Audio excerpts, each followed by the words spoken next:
చిన్నప్పుడు షాపుకి పోతే బి లైక్ సాయి, ఓ సాయి రారా. ఏంటిదే అమ్మా పిలుస్తాను?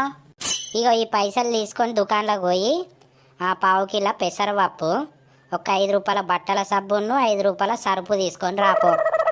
ఈ అవ్వ గివని చెప్తే నాకు గుర్తుండే, మళ్ళీ చెప్పే. అరే ఎన్ని గంటని చెప్పిండ్రా నేను? పావు కిలో పెసరపప్పు, 5 రూపాయల బట్టల సబ్బు, 5 రూపాయల సరుపు తీసుకొని రాపో తొందర. ఇవి 100 రూపాయలు. ఇలా పైసలు మిగులుతాయి, లెక్క మీద తీసుకొని రా మరి. పావు కిలో పెసరపప్పు, 5 రూపాయల బట్టల సబ్బు, 5 రూపాయల సరుపు, గంతే. పావు కిలో పెసరపప్పు, 5 రూపాయల బట్టల సబ్బు, 5 రూపాయల సరుపు. సేటు, అరకిలో శనగపప్పు, పావు కిలో చక్కెర, ఒక సంతుడు సబ్బి.